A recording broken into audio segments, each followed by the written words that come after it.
Tonight, the bright lights of DRTV once again shine upon the Texas Motor Speedway for Scramble Race number 4 for the DRTV Premier Cup Series. Tonight, the Texas Stampede 175, next, live on DRL Network.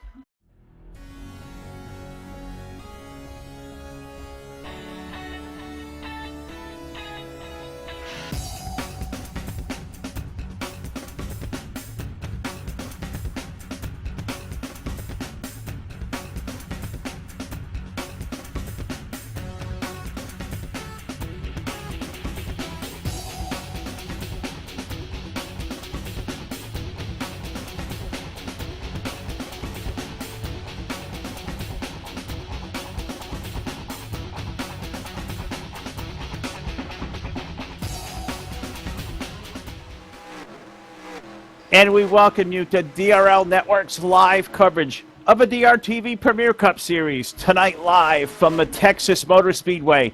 It is Scramble Race number 4. How we're going to crown the champion here in 2016. 6 drivers coming tonight with championship title hopes. 4 will advance out into next week's race at the Phoenix International Raceway. We're thrilled to have this event here tonight live on the DRL Network from a Texas Motor Speedway, hanging out with the guys over here at TDR Racing as we do each and every week here for the Premier Cup Series. And can't thank all you guys enough out there, YouTube land, for watching us tonight. My name is Phil Lacasse, along with my broadcast partners, Mr. Joe Allen alongside tonight, filling in for Todd Stanton. And as always, Mr. TV Time, Rich Patton in the DRTV control booth. And Joe, an awesome field the cars here we have at Texas, and it's been a while since we've had you up here in the booth, buddy. So welcome aboard, and I can't wait to see where the ride's going to take us tonight. Oh, yeah, it's great to be back. Always love getting up here in the booth with you guys. And, I'll be on with you guys full-time coming up for the next year of action-packed racing for all of you that decide to come and have DRTV on the DRL Network come and broadcast your race for you guys. But we're excited to be out here at Texas Motor Speedway tonight for the Premier Cup Series. A lot of talent out in the field tonight. One of those coveted elimination races where we're going to shrink the scramble down from 6 to 4. And, I think we're going to be in for some exciting stuff tonight, Phil. Yeah, and absolutely. It's a big race field here tonight, Joe. The last couple of weeks here through the scramble, it's been basically the guys that have show up here. They're going to advance on out. The guys that have been cut are guys that weren't able to come and race and answer the bell, as you would say. But we got all 6 guys here that are scramble worthy. They're all here tonight. So, Rich Patton, it's a big race field. We're going to see some eliminations tonight. They're going to see hard racing on the racetrack, and it's going to put these guys, especially racing for a championship, in a completely different mindset than we've seen all season long here in the Premier Cup Series. Oh, yeah, most definitely. As you mentioned, there's 6 going for that coveted 4 positions left as they whittle this field down.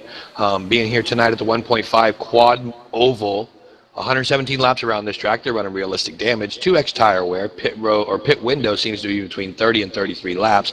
Pit road speed is going to be 45 mile an hour. It's interesting to see how these 6 guys that are in this chase still are going to work through the field. It looks like we've got at least 20 cars taking time so far on the track, or the scramble. Sorry about that. And getting yelled at in my ear. So there you go. This is how the night's going to go already. But I'm looking forward to it. I think it's going to be fun. I've seen these guys running in the middle groove, the top groove, and the bottom groove at Texas. So there should be quite a bit of side-by-side racing here tonight. And it looks like these guys are getting ready as qualifying's already done. They're finishing up happy hour here in another minute and a half or so. And we should be getting under green before too long. So I'm excited. Yeah, I can't wait. They're excited, too. And to clarify that, Rich, it is the scramble. We're not out here chasing for points every week. These guys are scrambling to survive.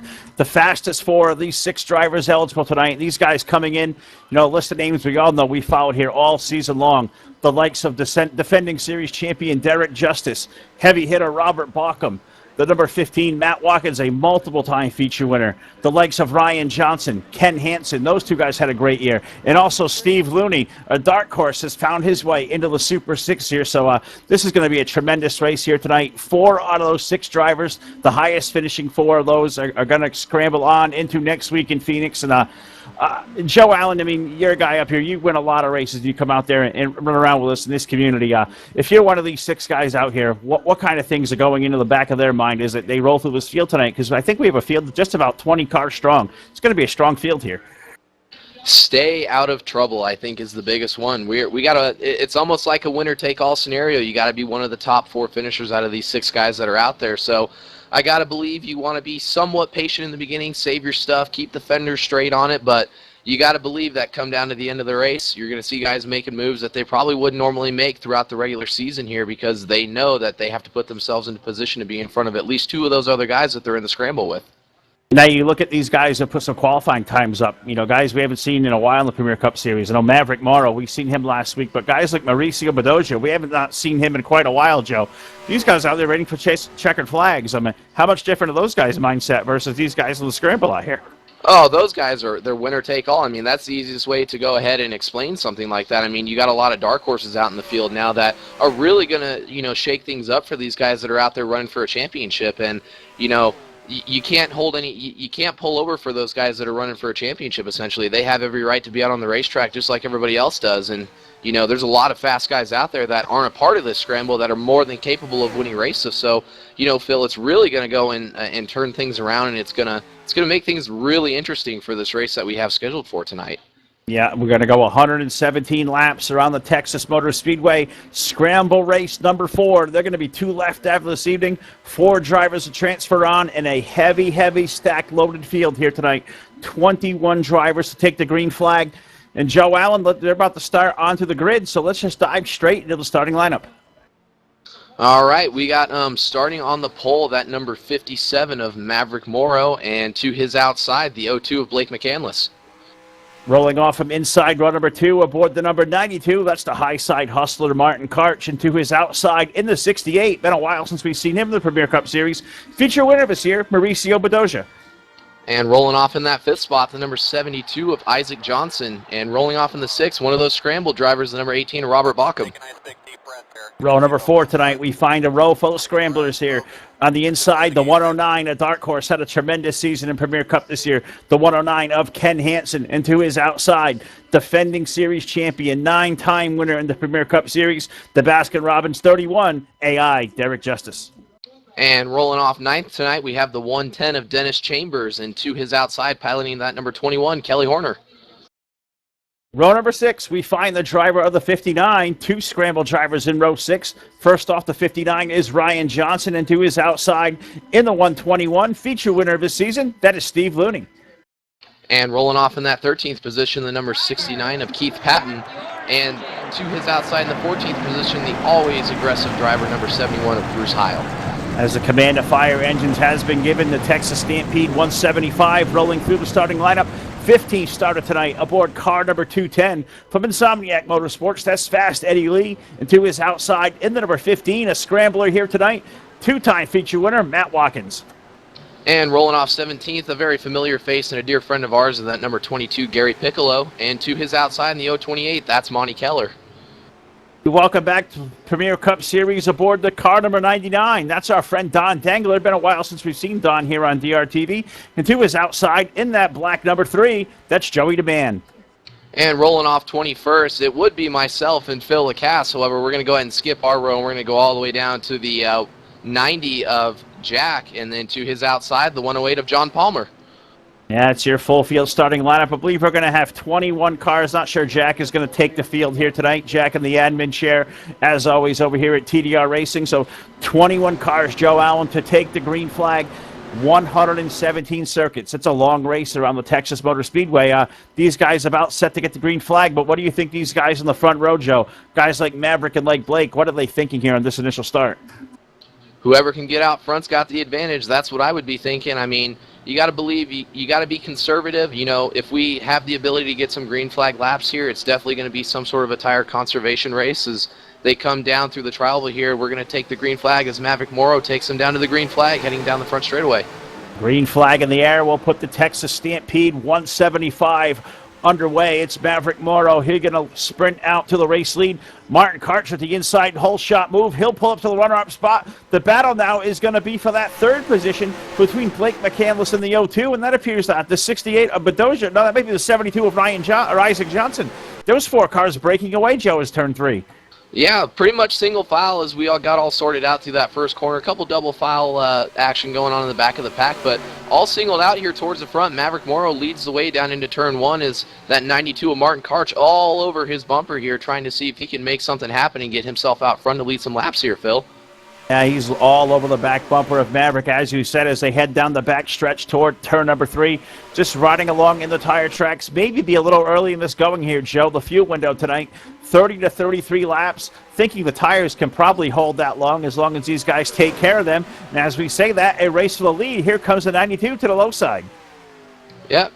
Martin Karch all over the bottom of the 57 of Maverick Morrow there, as we see also a pass for the 3rd position right behind us, as Blake McCandless now falls into the tire tracks into 4th place, as Martin Karch takes his lead out in front of the 57, and he sets sail on the rest of the field.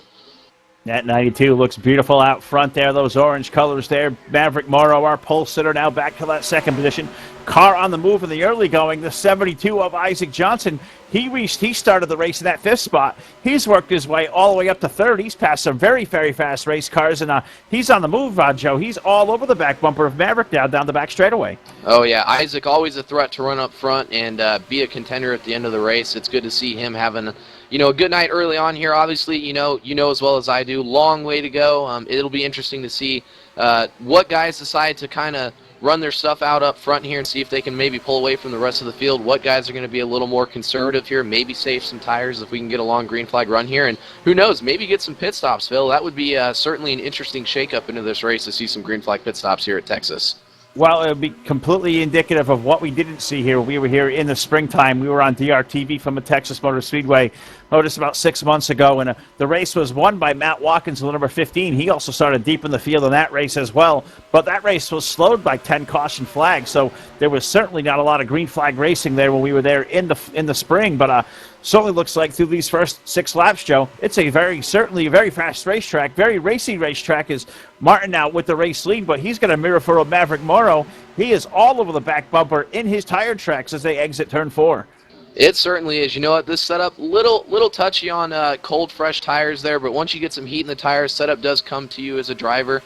I know that from firsthand. I started on the pole here back in the springtime or the summer when we were back here about 6 months ago and dumped it into the fence on the first opening lap into turn 3. So I can attest to how the setup is on a couple of those opening laps here. But once the setup comes to the drivers, it can produce good racing. It's just a matter of getting through those first couple of laps and guys having some patience out there, and it really does produce some really good racing. As now we see Maverick Morrow all over the bumper of the 92 as he looks to the outside here. Don't know if he'll be able to do anything with it, but he is all over that 92's back bumper of Martin Karch. Yeah, and I'm looking back here through the race for the 4th spot. Those guys all single file for the top 3.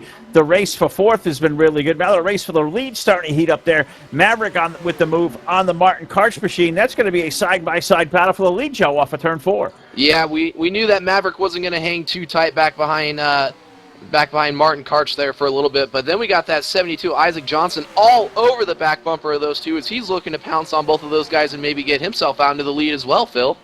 Yeah, Isaac there trying to fill that hole that Maverick's created, put Maverick now up to the race lead. Can Isaac get that run off of turn 2? No, he can't do anything with it. He'll pull that Chevrolet back into line. Top 3 now all single file. Maverick Morrow reestablishing himself as the race leader. I've been peeking at that battle for 4th, Joe. It's been really, really good just behind these guys. Bedoja in the 68, McCandless in the 02, Ken Hansen in the 109. Now, Ken, he's one of them scramblers currently in that 6th spot, sitting in a transfer spot as he currently is. If you're behind the wheel of that 109, Joe, are you looking to be aggressive and move forward, or are you racing with one eye in the mirror and watching what those 4 guys are behind you? Honestly, Phil, in my general opinion, as we saw the 18 of Robert Bauckham, that's another scramble driver go around the 109 of Ken Hansen there. But to be completely honest, in this standpoint, I would race it kind of like how some of those chasers do in the Sprint Cup Series if we're talking NASCAR. I mean, I'm racing those 6 other guys that are around me. Do I want to go for a win? Of course I do. But at the same time, my main concern is making sure that I'm in at least one of those 4 transfer spots. And, with not having most of those scramblers running up front right now, which I'm sure they'll probably be towards the end of the race when we get there. But, right now, my main concern is figuring out where I am in relation to the other 5 guys that I'm having to race and making sure that I'm at least in one of those 4 transfer spots. Yeah, and it's an update where the transfer sits here through the first dozen laps. You currently got Robert Bauckham currently in that 5th spot. He's leading the scramblers. Ken Hansen currently 7th. Derek Justice is 8th. And that last transfer spot right now being occupied by the 59 of Ryan Johnson. He's got about 0.6 of a second between him and Matt Watkins. So as of right now, Joe, that Matt Watkins machine, that is a new paint paint scheme out there, the 15. That Scooby-Doo machine, that is a snazzy-looking paint scheme. But the Matt Watkins car currently riding around in the 12th spot. He's on the outside looking in. He's got a lot of ground to make up. Yeah, I've raced with Matt for several years, dating back to some other leagues that we participated in together. One, he always has some unique paint jobs that he's got out on the racetrack, which is awesome. But what's also really cool is, knowing Matt's one of those guys that's really good at saving tires. And I got to believe, is he sitting 12th right now? Yeah, but I got to believe that if we can get to the end of the run here, he's going to put himself in position to where he might put himself into a transfer spot, depending on what some of these other scramblers are doing with their tires. Because obviously, even the smallest slip up here through one of these corners can really scuff up your right side tires here, and that could really hurt you through the rest of this run. So it's all about balance, and Matt's one of the best guys at balancing his tires through the course of a long run here at a 1.5 mile track like Texas Motor Speedway. Well, when looking at these guys now sprinkled out throughout the front of the field, we're about halfway through a full fuel and tire run here. 15 laps on the board. We said 30 laps was about that cutoff point where these guys are going to need to duck onto pit road and get fuel and tires. And you look at these three guys, Joe, we saw those guys nose to tail. They've started to fan out just a little bit. Maverick been able to stretch the distance now. Isaac Johnson, the 72, he's been able to move his way into that second spot. The 92 of Martin Karch, we've seen him leading laps. He's going to fall now outside the top three. He's going to slide up to the high side. That's going to allow Bedoya in that number 68 to go on by. The 18 of Robert Balkum's also going to sneak around, and also the Kelly Horner machine. So the 92, Joe, he's starting to drop back a little bit. Yeah, he might have gotten up there running with Maverick and heated up those tires pretty well. We had Rich telling us that 92 got into the wall off of 2, so definitely he heated up those right side tires, and he's paying the price for that. And Maverick's one of the best guys out there at saving tires as well. I mean, he's definitely class of the field right now at Texas Motor Speedway. But Phil, another thing to think about now that we're about halfway through this fuel run is if we do get to green flag pit stops, think about how that might really shake up the scramble order here, depending on how guys do with their pit stops, because that's really going to play a big role as to where these guys kind of situate themselves, especially after these pit stops. You don't want to make a mistake on pit road, especially under green flag conditions, because it could really have costly effects towards your potential championship run. Well, absolutely that. You don't want to make that mistake on pit road, Joe. I mean, you don't want to make that mistake getting onto pit road, getting off the racetrack at well over 180 miles an hour as these guys are turning at the Texas Motor Speedway, getting that down to on the brakes, down off the banking, and down to 45 miles per hour and not getting any kind of infraction at all that may completely curtail your night. That's also quite the task here at a place like a Texas.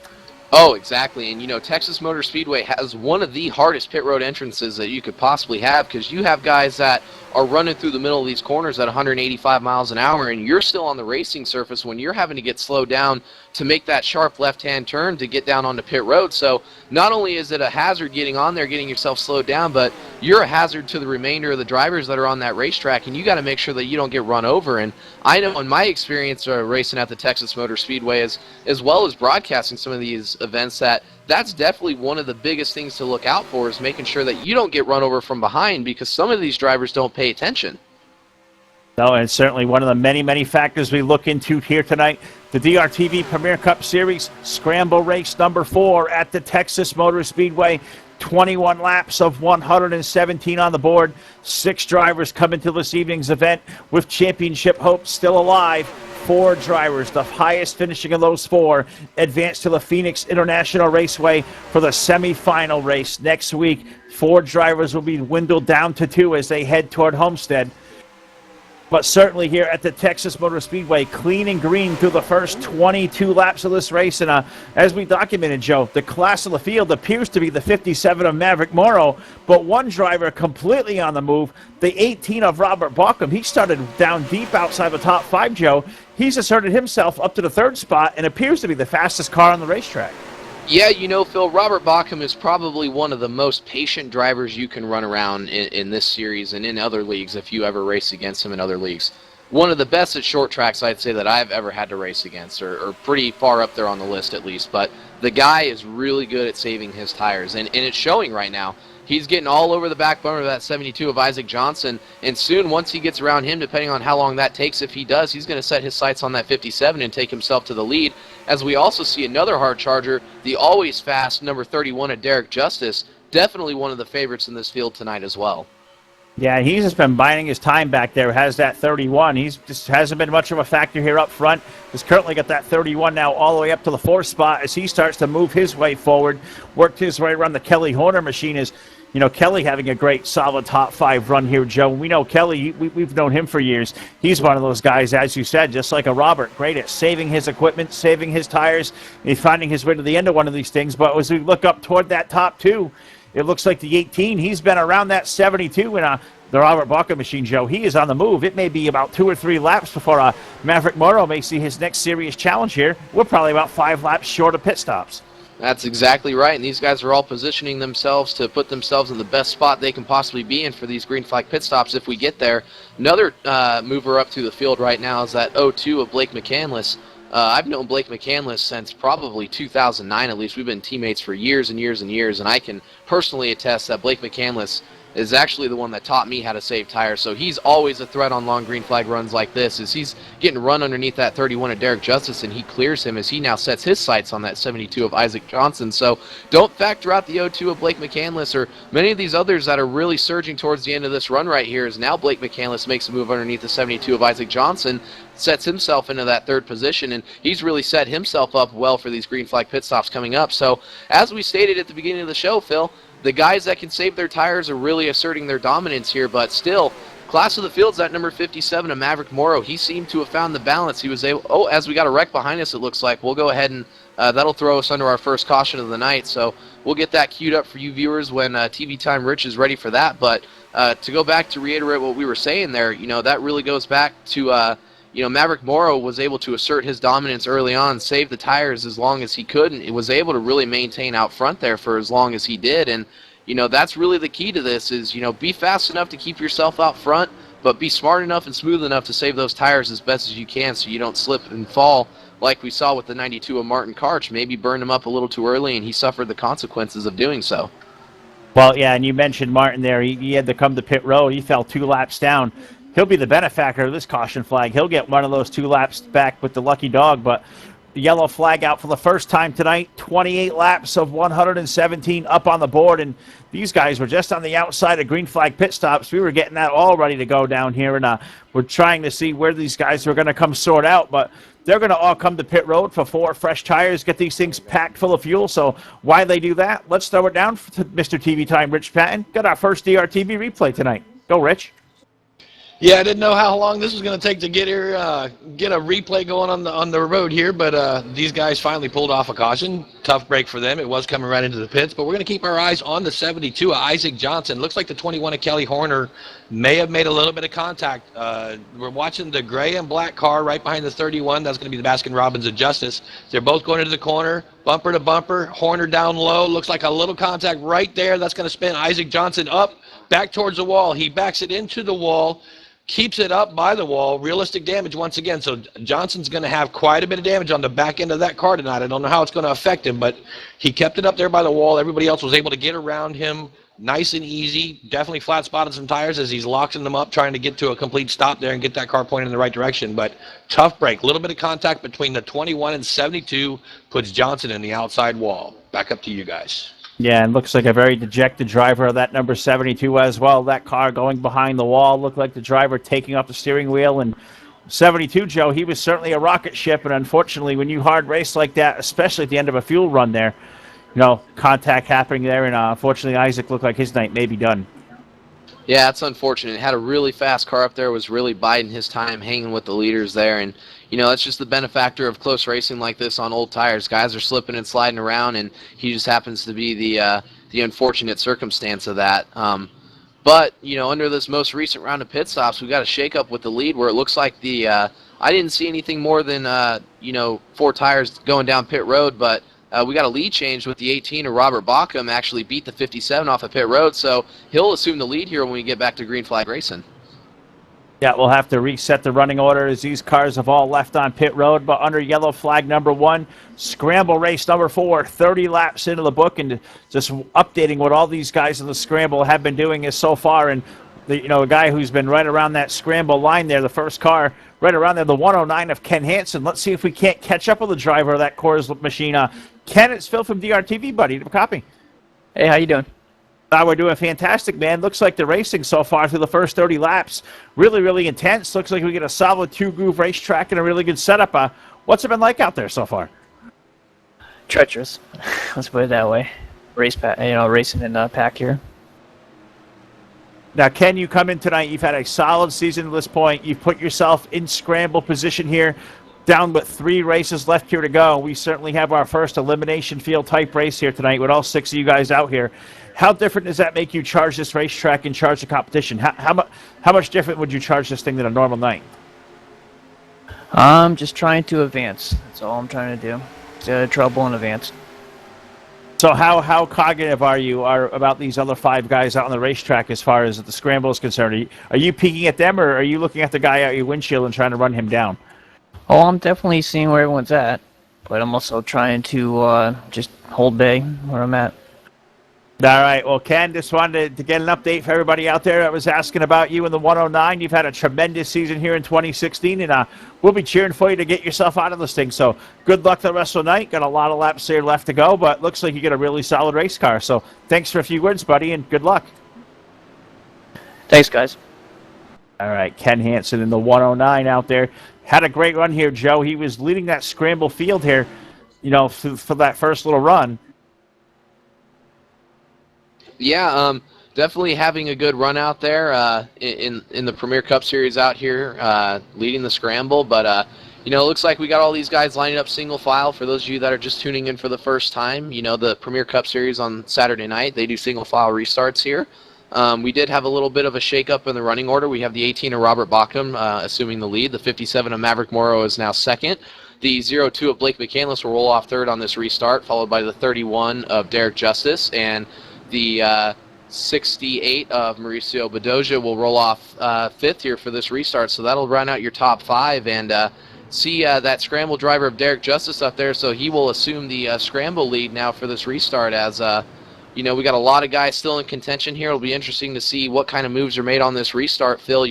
Got to get as much as you can get on a restart here, and then really think about what kind of tire saving you might want to consider doing depending on how the run shakes up. So this should be interesting on this restart.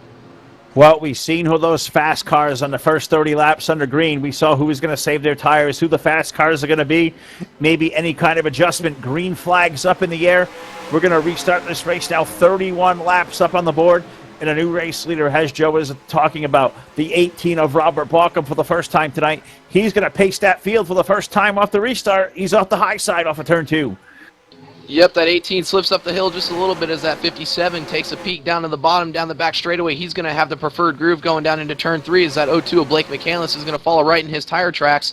And it looks like Robert Baukham's going to lose even more spots. He might slip all the way back to the 5th position behind the 68 of Mauricio Bedoya. Yeah, Bedoya on the move there in the 68. As you said, Bauckham goes from the lead all the way now back to the 5th spot in one circuit. But your new race leader, once again, the fastest car on the racetrack tonight, that 57 of Maverick Morrow. He is pulling away from this field. Got a hungry group of guys. Blake McCandless, Derek Justice, Mauricio Bedoya right in the tire tracks. But impressive, Joe. The 57 is making time, driving away off of turn 4.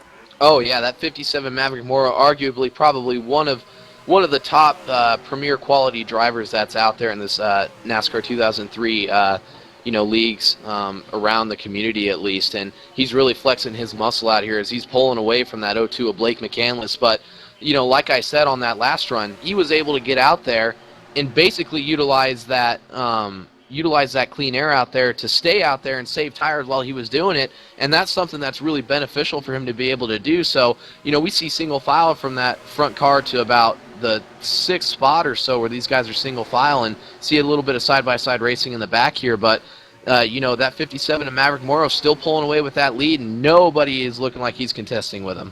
No, and I'm just trying to peek back through the field and see where our scramble sitter is set, but all the action within the top 5. These guys are switching positions now. Is Bedoya, he'll make his way around the McCandless machine for second, as will Robert Bauckham. He'll make his way around the 31 of Justice. So flip-flopping inside the top 5, Joe. The action all over the Texas Motor Speedway. These guys are passing on each end of the speedway. We're trying to highlight what is going on outside the scramble, but these guys is hot and heavy all over this place. Oh yeah, this is a typical Derek Justice performance right now. Derek's very passive on a restart, really good at saving his tires, and you see what benefits from it at the end of the run. He went from probably 13th or 14th at the end of that last run all the way up into the top 5, almost the top 3 I think it was, because he's one of the best at saving tires in the field. But you know what? That number 18, Robert Bauckham, all over the back bumper of that 02 now, as he's looking like he's getting ready to position himself back into the top 3 here and maybe make a run back at that 57 of Maverick Morrow, as he's got the 68 of Mauricio Bedoya all over his back bumper and challenging him for that race lead potentially here in the next couple of laps. Yeah, Mauricio certainly on the move, as you said. He is all over that Maverick Morrow machine. That race now for third, certainly now a battle as Baukham's going to swing to the low side of McCandless. Move to Apple Collision Center, number 18 now up to third. As we said, Joe, he's good at saving tires. Back again on the move. Those top 2, though, starting to pull away just ever a little bit. Can these guys with the draft, you know, Robert and Blake and even Dennis Chambers having a great run of that 5th spot, if these guys get tandem up in a draft, can they run down these top 2, or can these top 2 drive away?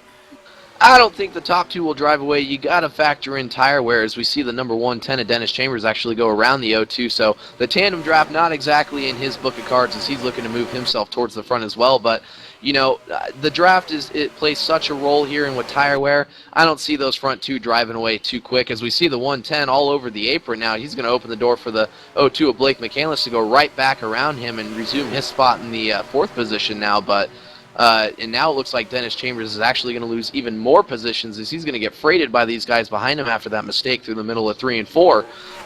But you know what I was thinking, Phil? You know, nobody's really been able to keep pace with Maverick Morrow as of yet. I got to wonder if having the 68 of Mauricio Bedoya all over his rear bumper is going to put enough pressure on him to at least wear out more tires than what he did in the last run and maybe allow him to fall back to the rest of the pack as this run goes on.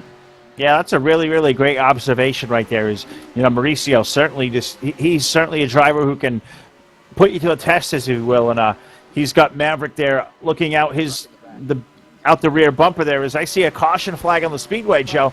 Caution flag for the 2nd time tonight. Not sure if you've got a look at what happened there, but certainly something going amiss. It looks like down the back straightaway of all places. Yeah, I caught it at the very end of the wreck. I'm sure our wonderful producer Rich will find it. It looked like the white and pink car Kelly Horner getting turned around at the back of the field, but we'll get that all rewound and caught up for you guys. But you know, but yeah, back to what we were saying. You know, this is going to bunch everybody up again, and we're going to get ourselves another restart here. So tire wear not really a big factor on this run, Phil. We'll get these guys down there to put 4 fresh ones on it, most likely. Who knows? Maybe even see some 2-tire strategy depending on how many laps we had on the tires in this run. You could see some guys shake it up at the rear of the field that maybe want to try and get themselves some track position. You never know. It depends. Well, that's a really, really good thought there, Joe. I mean, you look at guys, you know, especially guys in the scramble tonight, the guys like a Ken Hansen and Steve Looney, who are currently on the outside looking in.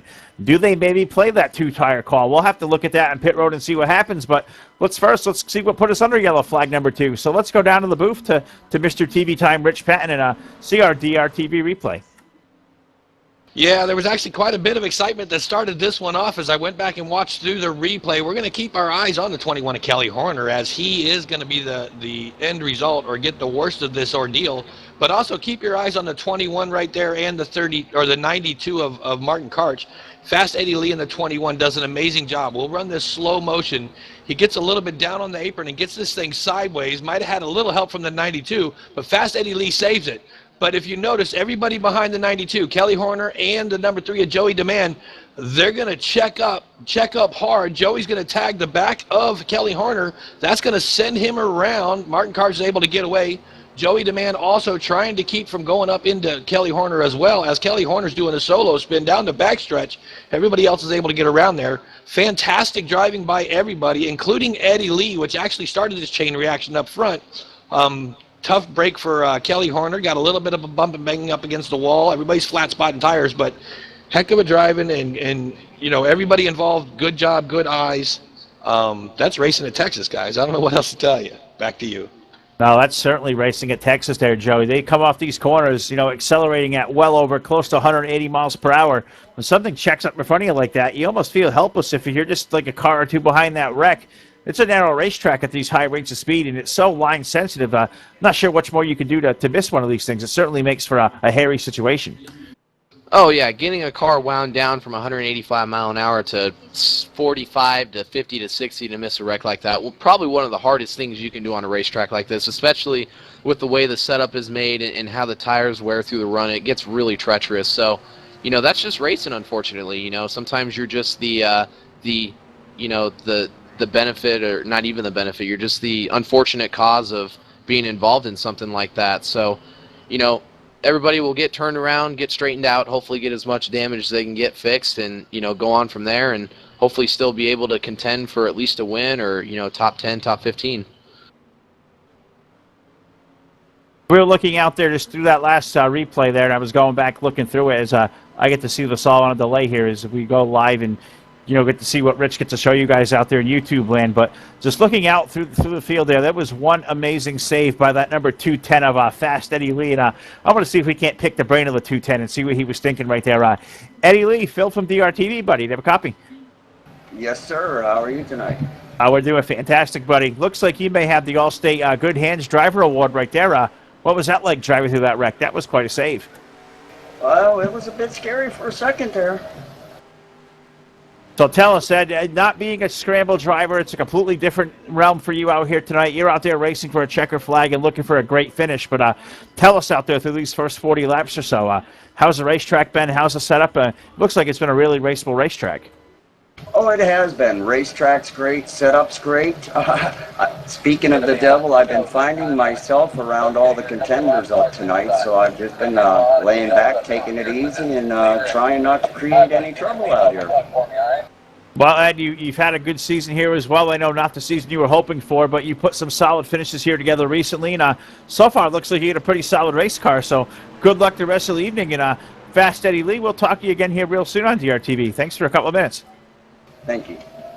All right, Eddie Lee and the number 210. And we talked about it, Joe. A spectacular piece of driving here by Eddie to miss that wreck. And we'll hope to see not more of those things because it's certainly hairy when you see one of those things happen. But we're getting ready for the restart here. These guys all come to pit road. Looks like it was mostly 4 tires. So all the lead runners here, Joe, and that's going to put Maverick Morrow back to the lead of this thing.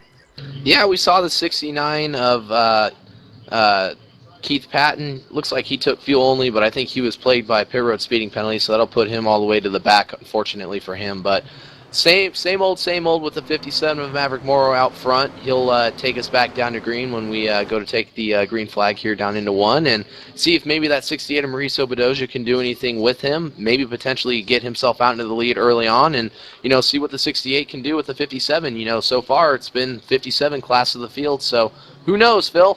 It's always something new here at the Premier Cup Series on DRTV.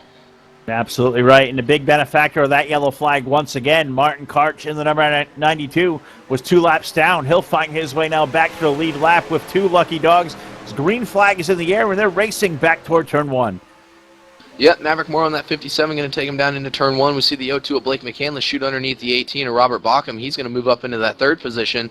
As we see, Derek Justice made some moves towards the back there. It looked like he was all over the top side there making moves, but we see that 68 of Mauricio Bedoya all over the bumper of the 57 of Maverick Morrow through the middle of 3 and 4 here, Phil. I'd say give him a couple more laps. We could have a new leader potentially here, depending on how aggressive Mauricio really wants to be. Yeah, and he's one of those guys, as you said, always fast, always has a way to be fast and taking care of his equipment. And he's peeking to the outside. And if we know Mauricio at all, it's been a few months since we've seen him here on DRTV, a part of the Premier Cup Series. But he's one of those guys, if he puts that car to the outside lane, he may be able to make something happen to complete that pass out there as he keeps peeking out there, Joe. And looks like he may have a run this time off of turn 4. Oh, yeah, you want to talk about using that outside lane, go back and check out the number 31 of Derek Justice. He's been using that top line for about the last 2 laps now, as he's actually making some headway out there trying to get himself into the top 5 here. Yeah, 31 on the move. I was just peeking at him as well. Was peeking back around where all the scramblers are. They're all bunched all together from about 4th place on back. Robert Bauckham, Matt Watkins, Derek Justice, Ryan Johnson. Those guys all sandwiched together. But as of right now, all in transfer spots. I think these guys, knowing they're in transfer spots, maybe give it a little bit of room. But these guys certainly racing for that 5th spot, Joe. They are hot and heavy and side by side, door to door. It's a great battle for 6th there. Derek Justice looking down low of Matt Watkins. Matt slamming the door shut, but that is great racing among our scramblers out there in the top 5. Oh, yeah, we see Matt Watkins doing a lot of mirror driving out there in front of the 31, and Derek Justice does not want to let him by, as we see the 18 of Robert Bauckham now shoots up the hill just a little bit. That opens the door for the 15 of Matt Watkins, but hasn't quite made it clear. It looks like Derek's going to shoot to his outside now, maybe make a run. So, as you were saying, big cluster. Now where it looks like we're going to be 3 wide with all 3 scramble drivers with Derek Justice put in the middle there. So, looks like the 18 is going to give way to that one, but that was definitely hairy, especially with 3 scramble drivers. That really could have made things interesting. God forbid something happened. Yeah, well, what could possibly be going through your mind there? Is you're 3 wide, you know, the usual is, as Todd would say, 3 wide, who's going to get fried? Well, if you're one of those 3 guys, you know, one bad break there can end your night and effectively end any hopes you have at winning this Scramble Championship here in 2 weeks at Homestead. It is elimination-style racing. That is why we call it the Scramble. 6 drivers come in tonight eligible for that championship.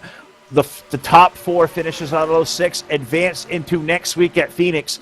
And just to update where these guys currently are in the standings, Matt Watkins leading those scramblers currently in that 4th spot. Derek Justice this time by. He'll be that second in that group. He's currently 5th. Ryan Johnson 7th on the grid. Robert Bauckham 8th. Those 4 drivers would be in those transfer spots as yellow flag on the speedway. That's a big, colossal mess there off of turn 4, Joe, down through that quad oval. Multiple cars involved. Yeah, I saw one car get turned around going down the front straightaway. As always, we'll get that queued up for you guys as soon as TV Time Rich Patton's ready for that. But, you know, going back to what we were talking about a little bit before that happened with that 3 wide fill, I'll tell you what, at a track like Texas, when you're going about 185 miles an hour through the center of the corner, you got to have a lot of trust, especially if you're Derek, to the guy on the bottom and to the guy above you, because that could have turned catastrophic with one wrong move. So you got to have a lot of trust in the guys around you to be able to do stuff like that. And we saw 3 of the best in this community really do it there, and it definitely made it, you know, interesting. And hopefully it was fun for you guys to watch as well. No, these guys in the Premier Cup Series, as we're just shy of the halfway marker, 53 laps of 117 in. This will be caution flag number 3 of the night. And, you know, it's only a matter of time, Joe, as you race hard around at these speeds around the Texas Motor Speedway.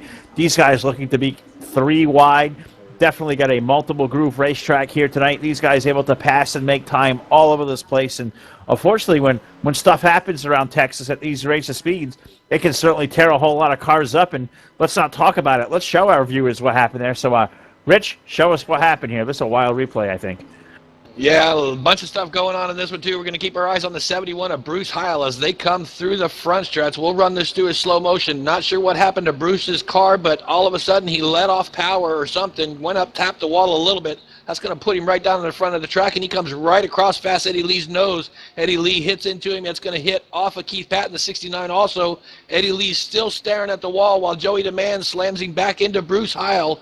A bunch of cars involved. Joey DeMann, Fast Eddie Lee, Bruce Heil, Keith Patton, and also, who do we got down there? I believe that's going to be, it is, Monte Keller in the 028 also got a little bit of that action. So, tough break for 5 cars there. Eddie Lee's car looks completely destroyed.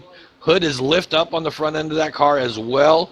If they do get him repaired, I bet he's going to be running around without a hood, and I bet that's going to mess his night up tonight, guys. Tough break for all 5 of these drivers. Yeah, no tougher break there than for Eddie Lee in that number 210. Looks like that damage is going to be much too severe, and looks like the 210 tonight is going to be done, which is certainly a tough break, Joe, because, you know, Eddie Lee, as we said, these last couple of weeks in Premier Cup, he's rattled off a couple of top 10 finishes, and it's going to put that streak on hold, but, you know, it's too bad. He was having a good run. Yeah, it's unfortunate for Eddie Lee. Always a class act, and, you know, comes out and supports all the leagues in SRA every weekend and week out, every night of the week. So that's unfortunate to see that for him. Hopefully we'll see him out next week and get that streak resumed again. But looks like we had the 108 here resume the lead under this caution unless he intends on pitting. But we see the 22 of Gary Piccolo also out front there. So this could shake things up on this restart depending on what these guys decide to do, Phil. Yeah, and we'll just have to peek toward pit road. I'm not sure much of these guys came in playing in the way of strategy. You know, seeing the dog John Palmer and Gary Piccolo, those 2 guys I'm not sure have come to pit road, Joe. If they have, they may be playing some kind of strategy as they're going to be scored first and second their last time around. Maverick Morrow being that first car off of pit road amongst our leaders. Mauricio Bedoya, Blake McCandless, your current top 5. We'll see if the dog and Gary Piccolo. Let's see if these guys come to pit road as they make their way off turn number 4. But you think here, Joe, approaching the halfway mark now, 55 of 117 on the board. Your recollections of the first half of this race, what's going to be your strategy here? Are you going to charge like these guys have been doing, or are you going to play a little bit conservative and get your way to the end of this thing? Well, to cover that pit road strategy, we had our race analyst, Rich, there. The 108 and the 22 both have pit 4 times. This will be the 5th time for the 108, as opposed to the 57 has only pit 3 times in this race. So, maybe a little bit of strategy there for the 22, Gary Piccolo, staying out here. Don't know if he's going to, if the lights are out this time or not. So they are out, so Gary's going to resume the lead here. So, but you know what? As far as the second half of the race goes, honestly, I like exactly what some of these front 5 are doing. I like the 57 of Maverick Morrow. I like the 02 of Blake McCandless. I like what the 68's been doing for the second half of this first run. I like what Derek and that 31 has done, the 18 of Robert Bauckham. Staying towards the front, utilizing your dominance up front to stay up there, but saving tires at the same time. I don't like being in the back of the pack here. I think it takes way too much effort, way too much tire consumption to be back there and try to move your way to the front. I like saving your stuff while you're already up front. So I think, the 02 of what Blake McCandless has been doing, we've seen him in the top 5 just about all night. I like what he's doing. I like Maverick being out front, being able to kind of control this race. So I don't know how long the 22 Gary Piccolo is going to be out there, but you know what? I do like what some of those front runners have been doing all night, and I think we're going to see more of the same for the second part of the run, Phil. Yeah, I think you're going to see a lot more of that as well. And one report here, unfortunate on this yellow flag, Joe, the 15 of Matt Watkins, too fast on pit road. He has to fall all the way to the end of the longest line. That's going to relegate him to restart deep in the field, 17th batter, as they work their way now off of turn number 4. So Matt, one of those 6 scramblers, is going to have to work his way from deep in the field as we're ready for the restart. Yep, as that pace car ducks down pit road, that 22 Gary Piccolo on 2 tires is going to take us back to green flag racing here. Got to check for tire spinning there. As that 57 of Maverick Moore all over his bumper, helping him get a bump going. As we see the 31 of Derek Justice all over the top side of the 02 of Blake McCandless. He's not wasting any time getting himself into the top 4 now.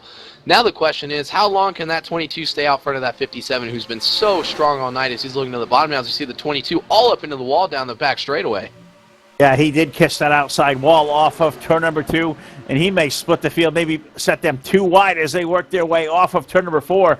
Derek Justice, I thought, Joe, was going to peek that thing in 3 wide. He'll think better of that. He'll follow the inside lane.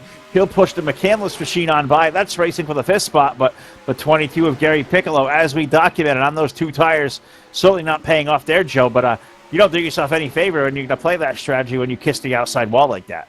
Oh, yeah. If you're going to do that, you got to be almost flawless, especially with guys like Maverick Morrow, Mauricio Bedoya, Blake McCandless, Derek Justice. When you got 4 top caliber drivers behind you, you have to be almost perfect and flawless when you're on a different strategy from those guys. Otherwise, they will eat you up every time.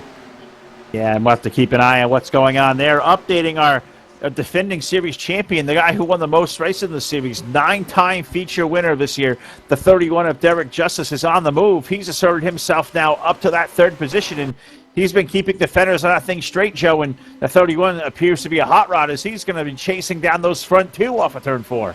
Yeah, we see Derek on a different strategy now, not really laying back. He's actually asserting himself up towards the front here. Wonder if he's going to try to save maybe a little bit, or if he's going to try to get himself up with those front 2 and maybe pressure Bedoya to get around the 57.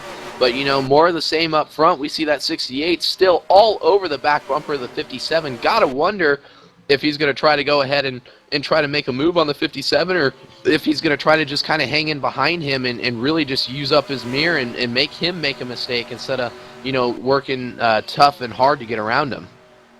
It looks very content there, Joe, to ride in the tire tracks, that 57, maybe use that draft, let him pull him on around. I'm looking back at that second pack. Those guys as well also looking to be content to ride around in line. Nobody taking any chances there, and that's where all them scramblers lay. Guys back there like Ryan Johnson, he just got loose. That's going to allow Kelly Horner to sneak by on the outside. That's side-by-side racing now between Ryan Johnson and Martin Karch, who's rebounded nicely, now back in the top 10. That's side-by-side for 9th as they hit turn 1. Yeah, and if you want to, the best way to review kind of how strategy's working right now, Phil, that last time around, the 57 of Maverick Moore ran a 27.408. The 68 of Mauricio Bedoya ran a 27.422. Running in the third position, the 31 of Derek Justice ran a 27.7. That leads me to believe that the 31 is saving his tires while the 57 and the 68 are running theirs very hard. So you can only do that for so long, unfortunately.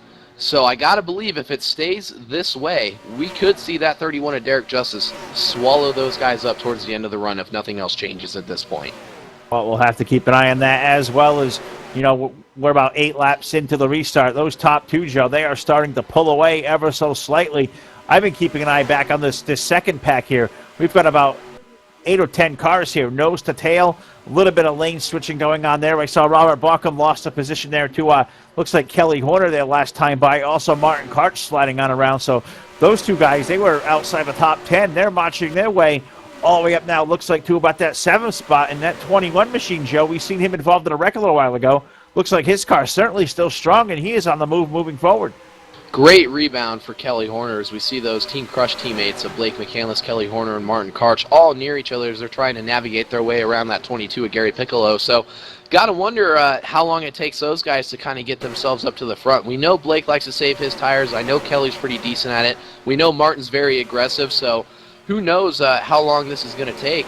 You got to wonder how long they'll allow that 22 of Gary Piccolo to really hold them up being on those two tires or not. But, as we see that, we see Derek still leading the second pack, and we see those front two of the 68 and the 57 just driving away from these guys, still turning some of their fastest laps of the race. Now, I've been peeking around all around this pack, and, one guy, and this is no shock to anybody who knows anything we do here on DRTV, watching who's driving in that outside lane. And wouldn't you know, well, it's our buddy, the high side hustler, Martin Karch, the number 92. We know him to like that outside lane, Joe, but what is the preferred line here at Texas as far as conserving your tires? Can you afford to throw in the outside lane, or are you more aggressive in killing your tires staying on the inside lane? Where's the best way to go? To be completely honest, the inside lane is so much faster with the grip that's down there. You're actually going to go ahead and chew up your right side tires as you're down there because you have a lot more throttle input that you have to work with.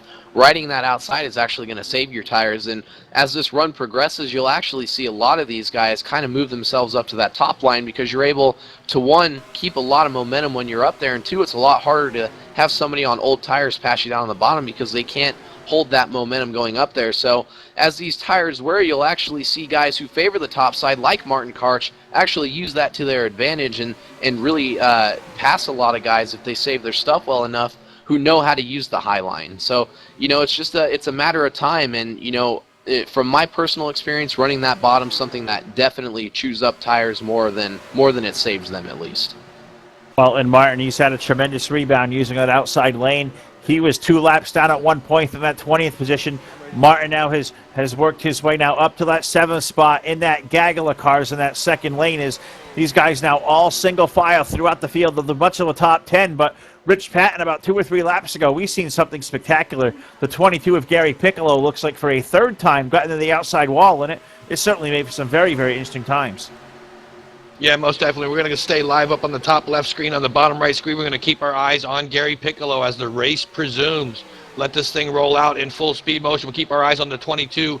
Not sure what happens if he had something go, but he smacks the wall right there, right in front of the crowd. Goes up, smacks it again, almost loses control, and then again in the corner smacks it. He keeps it out of the track or out of the race field, but unbelievable damage I'm sure he's got on the passenger side of that car. Tough break for Gary Piccolo as we stay under green, and the 2 leaders are just pulling away.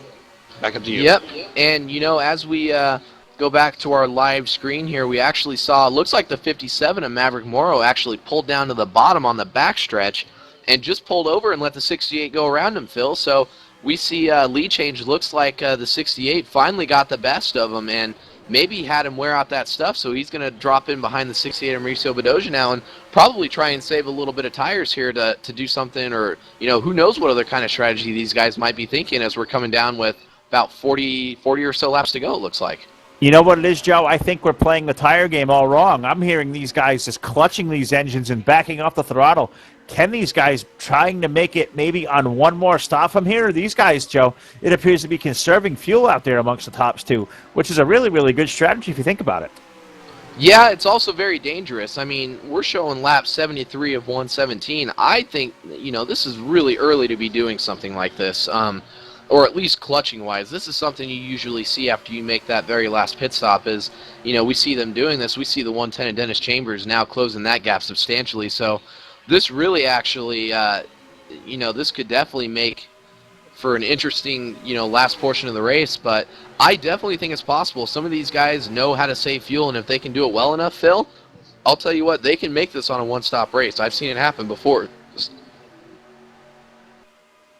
Well, it looks like these guys, they slowed up a little bit, and now they're getting back on the throttle. There was that second pack led by the 110 of Dennis Chambers. They've been able to chase them down, Joe. It was a second and a half about 2 laps ago. It's down to about 7/10 of a second. So that second pack with these two guys, as you would say, monkeying around, saving that fuel. Let's bring the rest of this field back into tow with these guys. But it looks like Maverick's still on the fuel game, but Mauricio, he's looked like he's back on the throttle because he's starting to pull away. Yeah, with how big of a lead those guys got, they might have saved quite a bit of fuel clutching as they allowed the fuel to get back to them. But at the same time, with these guys that were behind them in that second pack saving tires anyways, they were also saving fuel. So I'm not sure who's really the benefactor of this, but we see that 110 of Dennis Chambers now getting under the 57 of Maverick Morrow. He's going to try to get himself into the second spot here and chase down that 68 of Mauricio Bedoya. Yeah, that's a great run there. Battle for that second spot. Chambers looking at the low side. Maverick Morrow up high, Derek Justice there, and that number 31 as well as those guys as they gaggle through the field. Great racing here at the Texas Motor Speedway. Scramble race number 4 for the DRTV Premier Cup Series. 77 laps up on the board. Your current running order effectively now, the 68 Mauricio Bedoya is the race leader. Maverick Morrow, our pole sitter, currently second. Dennis Chambers is third. Derek Justice fourth. Blake McCandless currently in that 5th spot. 6 through 10, Robert Bauckham, Joey DeMann having a great run in the 7th spot. Kelly Horner is 8th. Ryan Johnson is 9th. Steve Looney is in the 10th spot. Ken Hansen is 11th. Martin Karch 12th. Keith Patton 13th. Matt Watkins currently in the 14th position. Monty Keller running 15th. 16th is Gary Piccolo. The dog John Palmer is 17th. Those are the last 17 cars on the racetrack. 3 drivers have gone by the wayside. The 71 of Bruce Heil, the 210 of Ed Stancliffe, and the 72 of Isaac Johnson. Those 3 drivers out of the race. That is your full field rundown, sponsored by the DRL Network. Check out our new freshly redesigned website, drlnetwork.com, the home of DRTV. Get your league on DRTV. Check out the great new broadcast packages we have for all your leagues out there. Costs have come down tremendously as we've cut overhead. So get your league on DRTV. Head over to drlnetwork.com and book your next race now. As Joe Allen, as we've been talking, it's been a great race up for the race leader. We have a new race leader in that number 31. Yeah, this is exactly what we were thinking about. Oh, and we have a wreck down the front straightaway. It looks like the 68 gets turned by the 02 of Blake McCandless, but, that's exactly what I was talking about, Phil. Those guys went out there, they pulled out to probably about a 2-second gap, and they used up all their stuff, and we saw guys like Derek Justice and Blake McCandless come back up through the field and basically run those guys down and be so much quicker than them that they were almost just in the way. Yeah, and they certainly were, and that's a strategy play there, backfiring, Joe. But if you look at guys like a Derek Justice, even like a Robert Bauckham, Blake McCandless, as you will, those guys playing that strategy absolutely perfect because they were the 3 fastest cars on the racetrack. Exactly, and as we saw the wreck, I'm not sure if there were any scramble drivers in it. I couldn't quite catch it. We'll figure it out when Rich gets that replay queued up, but certainly Derek Justice solidifying his spot right now in that race lead. He's definitely leading the scramble right now. Maverick Morrow is actually in a different scenario now for himself, being mired back in that 3rd position. Not used to being back there with Robert Bauckham now running 4th, but who knows? Looks like I'm going to assume that all of these guys are probably going to take 4 tires on this pit stop here, and we might even possibly see the 02 of Blake McCandless going to the back for that wreck, because it looked like he might have gotten into the rear of the 68 of Mauricio Bedoya going down the front stretch. Yeah, it looks like that might be the case. It was tough to tell if there was contact there, but let's see. Was there contact, Rich Patton? I'm going to let you answer that question. Yeah, we're going to keep our eyes on the 68 of Bedoya as this thing plays out. McCandless makes a little bit of contact. At least it looks from my angle. We'll play this through slow motion. They're coming through the front stretch. Them corners make it kind of crazy. These cars bounce from left to right as they're going. Looks like McCandless thought he was getting low. he gets a little bit of the left rear corner of that Hooters number 68 car. That's going to spin Bedoya around. Baucom's got his eye on it. Baucom's nose dives down. Looks like Chambers gets tagged up. Joey DeMannon also in the number 3 gets tagged up in it as well. So Bedoya got hit by a couple cars. It did keep him off the wall, but he's definitely flat spotted some tires as well, spinning that thing around. We're going to have to make sure we keep an eye on him and see if this damage is going to affect him later on in this race, as we've seen him be one of the stronger cars tonight so far. This could change things up as the race gets closer to the end. Back up to you guys. Yeah, and just going back and looking over that replay, Joe Allen, the 68 there was in the spin cycle. Looks like he had a little bit of contact with cars going by. Looks like it might have been like the 110 Dennis Chambers. And the 68 looked like he didn't hit the wall too hard, but there was certainly some contact there. You got to assume there's got to be damage to the nose of that 68. Yeah, we're hearing from our pit reporters down on pit road, though, that he and the team are not reporting any damage. I would assume, running realistic damage here on Saturday nights, that you're going to have some sort of damage there, because it wasn't some soft contact with the wall. He got drilled by the 110 of Dennis Chambers, and then there was an unfortunate third car involved in that as well. So I got to assume there's some form of damage. That's just my outlook on it, but, we won't know until we get back green. He's going to be mired back in traffic now. He's been up front for the majority of the second half of this race. While we were looking over the replay, I saw the 0-2 of Blake McCandless stayed in his pit stall, so I don't assume he has any damage, but he's probably taking his penalty, so he'll be in the back now. That's another driver that's been in the top 5 all night that's going to be in the back now. So it's going to be interesting to see some of these guys that are well faster than probably the back half of the field that are here, that are going to have to make some daring moves to get themselves back in a position to potentially put themselves in a spot to win the race tonight.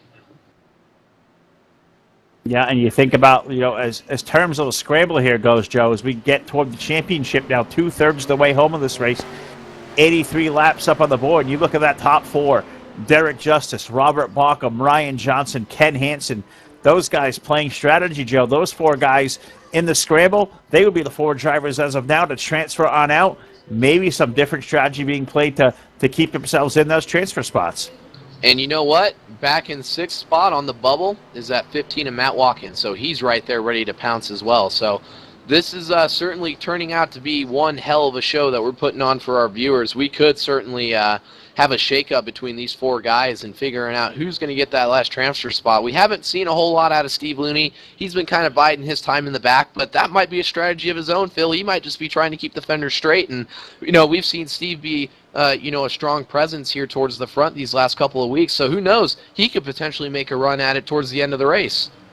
Yeah, I was going to see if we could maybe talk to that 121 real quick and see what the Steve Looney camp is thinking about here. But the 1-to-go signal has gone out to the field, so I'm not going to bother Steve like that. Let him concentrate on what he's doing there, because he's got a long road to hoe here.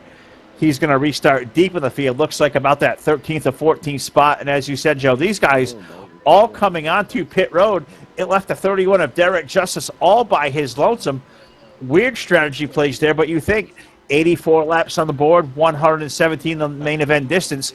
Is that top off right there for those guys, Joe? Is it enough to make it all the way? Have these guys pitted there last time? I think these guys are still probably going to have to save a little bit. But, looking down pit road, I didn't see any guys take any tires or anything like that, so they're going to be right on the bubble. Derek Justice is probably going to have to save a little bit more than these guys. He might be banking on at least one more caution to really solidify it, maybe even change up tire strategy a little bit. But the guys that just went down pit road, I'm assuming they're probably going to have to save at least a quarter of a lap, probably half a lap at least. But they're in definitely a lot better spot than Derek Justice is, in my opinion. I probably would have pitted with all of those guys. I don't know that I would have stayed out. So they're coming off of turn 4, getting ready for the restart. The 31 of Derek Justice will restart with the lead. Keith Patton, the 69, he's going to restart in that 2nd spot. He's using a little bit of strategy to stay up in that front. Martin Karch going to restart 3rd. Monty Keller going to restart in 4th. We haven't talked a lot about Monty tonight. He's going to restart 4th. His green flag's in the air.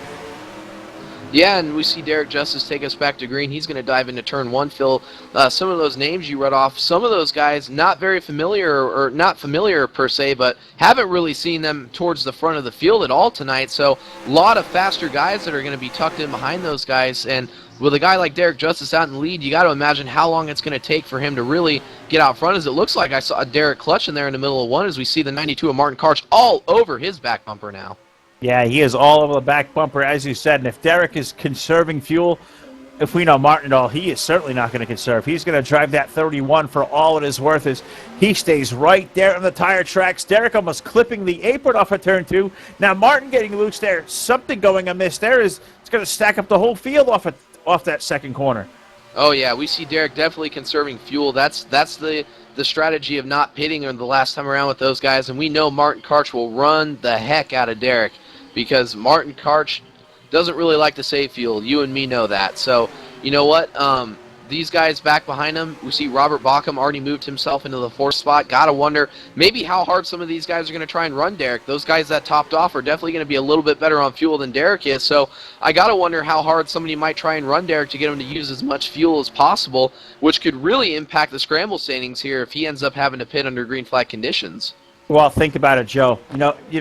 Derek, as we said, 9-time winner of this season, the defending series champion. You got to imagine coming out there with that Baskin-Robbins machine week after week. There's got to be some kind of target on his back.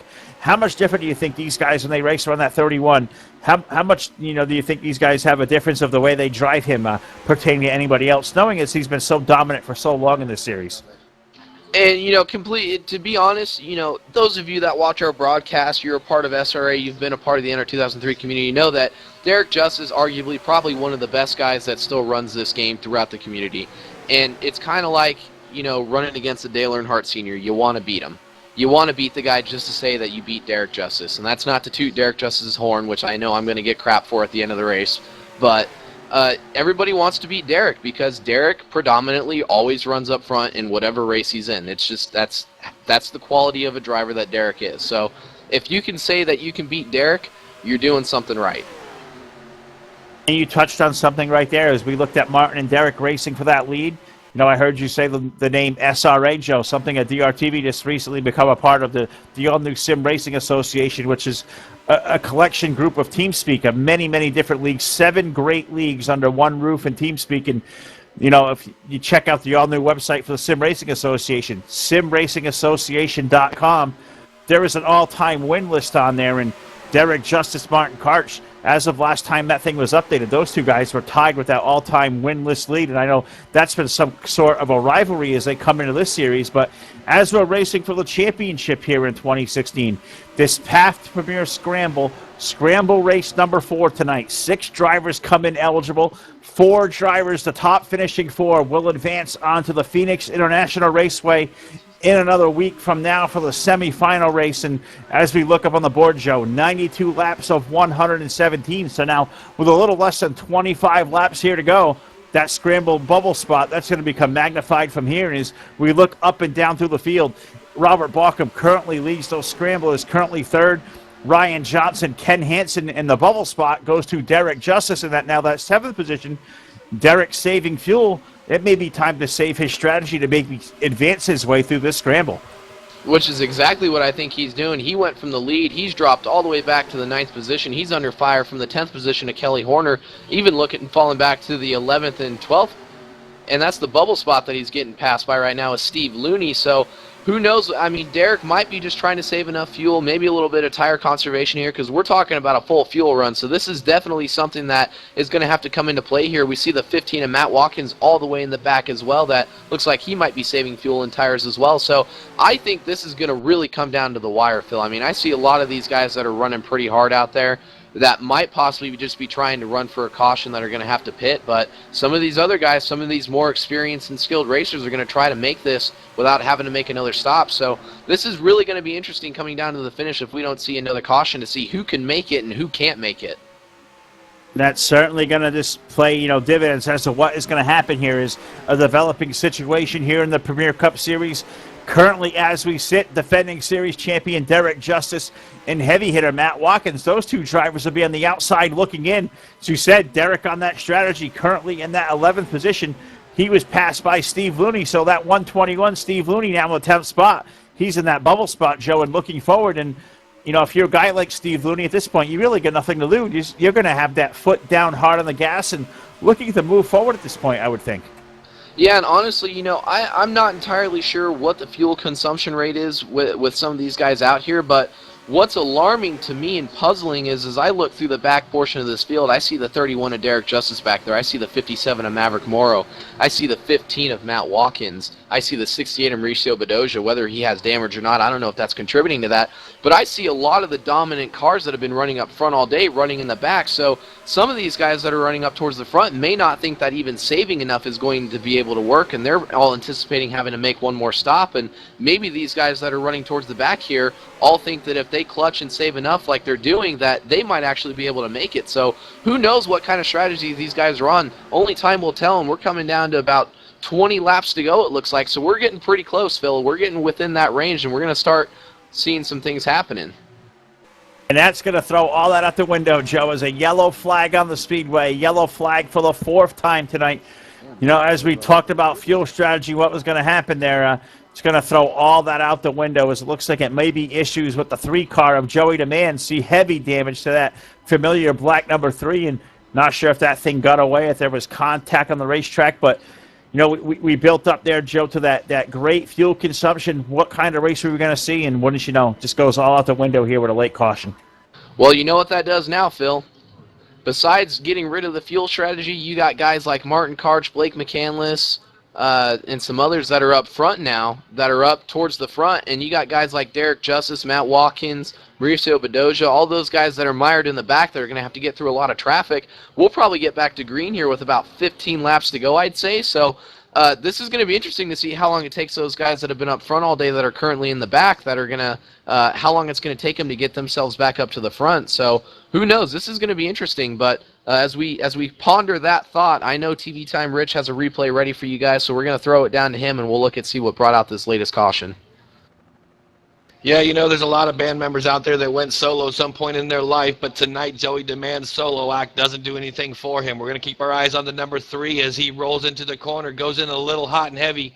Nothing touched him, just gets a little out of control, goes in a little bit too hot. The rear end's going to come around, puts that left front down on the apron. That's going to put him sideways. Oh, my goodness, look out, Hooters. The 68 makes it down below him. That's Bedoya that made it through there. He's one of your fast runners from earlier tonight, but the 3 keeps it up by the wall. He's doing a nice solo spin up there.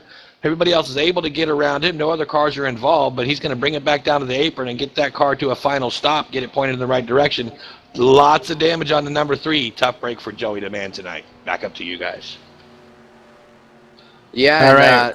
Getting back underway here under caution for, I don't remember what caution we're on for tonight, but we see the leader of Martin Karch actually went ahead and took 2 tires that last round on pit road. So differing strategies, Phil. I wasn't anticipating seeing anybody try and take 2 tires here, especially with Martin already being in the lead, but he took 2 tires, so it'll be interesting to see how that works for him on this restart. We saw Gary Piccolo try it earlier in the race, and it wasn't very successful for him, so I'm interested to see if Martin can make this work or not. Well, I think the monkey on his back is certainly, Joe, winless. Can you imagine Martin Karch? You know, we know he's the king of dirt, but winless in the Premier Cup Series season. You know, how much do you think that weighs in the back of his mind, Joe? He's been dominant on the dirt for an entire season, yet to pick up a win here in the Premier Cup Series. I'm sure that's going to play a role into what his strategy's got to be. I completely agree. When you constantly show up week in and week out and you're dominant in some races like we've seen Martin Karch in the past, the one thing you want to do is finally get that win and get that monkey off your back. So regardless of championship implications for these other 6 drivers that are in the scramble, I got to believe that Martin Karch is going to do whatever Martin Karch has to do to win this race. And you and me both know that Martin Karch is arguably one of the most aggressive drivers that is still in this field. And I think that given the time and the place, he'll do whatever he has to do to win a race. Yeah, I think that's going to be the play here as the field working its way to turn number 3 and 4. Everybody probably been in for their last, round of pit stops here under the yellow flag. The restart will be paced by the 92 of Martin Karch. The 028 Monty Keller. Have not talked much about Monty this season at all. Currently in that 2nd spot, having by far his best run of the season. The 18 Robert Bauckham, the top scrambler, currently in that 3rd spot. Blake McCandless currently 4th. Ken Hansen, he's the 2nd of those scramblers. He is currently 5th. 6 through 10, we find Keith Patton is 6th. Ryan Johnson, that 3rd scrambler, he's currently 7th. Derek Justice has worked his way now back to the 8th spot. He is on that bubble spot. the first outside looking in, currently ninth is Matt Watkins in the 15. So that's going to be some drama there around for that transfer spot through these last 15 laps. And you look out the latter part of the top 10. Dennis Chambers, the 110, he's had a great run, currently in that 10th spot. 11th, Joe, Maverick Morrow. We know he was our pole sitter, one of the fastest cars on the racetrack all night long. He's going to start deep in the field in the 11th spot. The dog, John Palmer, currently 12th. Steve Looney, the dark horse of the scramble, currently on the outside looking in. He's going to restart 13th. Gary Piccolo, currently 14th. Kelly Horner, 15th. Mauricio Bedoya, last car on the racetrack, currently 16th. So, Joe, a lot of fast cars sprinkled throughout this field through the back. And I think these last 15 laps under green, this is going to be a wild ride. You know, Phil, as you know, we get back to green here when the pace car ducks off. We're getting into probably all of our favorite times of the race. It's crunch time. We're going to take this with about 15 or 16 laps to go. So this is definitely going to be an interesting finish. We got scramblers all mixed in together, all pretty close. So we're going to definitely this is going to be a great thing coming down to the finish here, Phil. Well, the van is off. We're about to get this last 15 laps, green flag about ready to fly on the field. But as we said, green on the field. Rich, I believe you had a YouTube chat box update, and you had a couple of shout-outs to give, so I want to throw it down to you. Yeah, we'll keep our cameras live on the action as this race starts to unfold towards the end. A bunch of guys out there, Brian Wolf, Bob Tompkins Sr., even SBP J-Rock, they're all out there rooting for their driver. A bunch of guys happy that Monty Keller's up towards the front, looking strong tonight. We're going to have to see how this plays out, but Adam Samsel, sorry if I pronounced that wrong, he's out there. Brian Wolf, we already mentioned. So a lot of people watching tonight, and this is going to be one exciting finish. I can't wait to see what happens in the latter part of these laps. Yeah, and as we saw that unfold, Rich, we saw the 02 of Blake McCandless get around the 18 of Robert Bauckham. He's going to assume himself into the second position. We see those Team Crush drivers of Martin Karch and Blake McCandless running 1-2 now. Got to wonder how long it's going to take some of these other heavy hitters to get up there. We see the 31 of Derek Justice already moving his way towards the front. And we see, looks like Ken Hansen still running up there relatively strong. Looks like we see Monty Keller, who initially started in second place on this restart. He's dropped back to the 7th position. And we actually see that number 57 of Maverick Morrow didn't take very long at all for him to get up there. He's running in the 7th spot right now. He restarted way at the back of the field on this last restart. So this will be interesting to see how long it takes him to kind of make his way towards the front, especially having, coming in with about 12 or so laps to go. As we see that number 92 to Martin Karch on those two tires still pacing this field out here. As we see the 02 of Blake McCandless is now dropped back to the 4th spot. The 18 of Robert Bauckham all over the bumper. The 92 of Martin Karch for that lead. And it looks like we see the 31 of Derek Justice. He's going to go down to the bottom, try to get around the 18 of Robert Bauckham. And that's actually, not only is it a battle for second, but that's a battle for the scramble lead as well. Yeah, that certainly is. It's a battle of who is going to survive tonight. 4 drivers will advance their way out of Texas. So far, it looks like Derek Justice wants to be one of them. Robert Balkham's right there. Ken Hansen. And currently, Matt Watkins is in that precious transfer spot. But he is a miracle of Ryan Johnson, which is great racing. There's great racing going on around where the race lead is. Martin with the race lead. Derek wanting it. Derek getting a little bit loose there as Martin looks like maybe washed up the racetrack. And that's going to allow Blake McCandless in the 02 as that 31 was on the move. And looks like, Joe, Martin Karch, a little bit of evasive maneuvering trying to keep that car in the lead.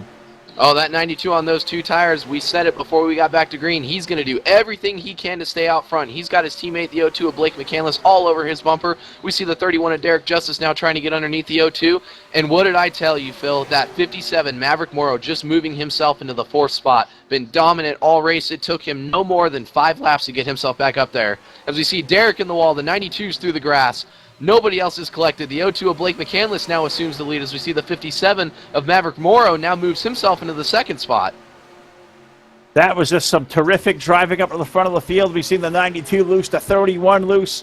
Hiccups happening there at the front of the field. That's going to allow Blake McCandless to assume the race lead. Now a mirrorful of the 57 of Maverick Morrow. We know he's been fast all night, Joe. He was our pole sitter here just about an hour ago. That 57 is on the move off of turn 4. Yeah, we see the 18 Robert Bauckham just got under the 31 of Derek Justice as well. I think this race is going to be heating up between these front 3 guys, between the 02 of Blake McCandless, the 57 of Maverick Morrow, the 18 of Robert Bauckham. I won't count out Derek Justice. I'm not sure if he got any damage when he bounced off the wall. We see Martin Karch under fire from what looks like to be Ken Hansen. And I believe we also have the 59 of Ryan Johnson as well. He's another scramble driver. So this is certainly heating up to be one hell of a finish as we get down to the end of this.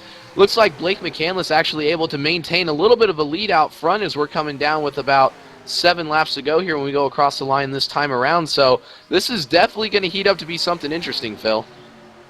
Yeah, there's a lot of interesting things going on all over the Texas Motor Speedway right now. The race for the lead between McCandless and Morrow has been great. That race for that transfer spot. Who is going to make it out of Texas and advance their way to Phoenix? Currently, looks like Bauckham, Justice, and Hansen, they got themselves clear. The race is between that Ryan Johnson machine and Matt Watkins. They have one car splitting them on the racetrack. That's Martin Karch in the middle. That's racing for that 6th position on back, Joe. These guys in the scramble, the wick has been lit up now with 5 laps to go at the line.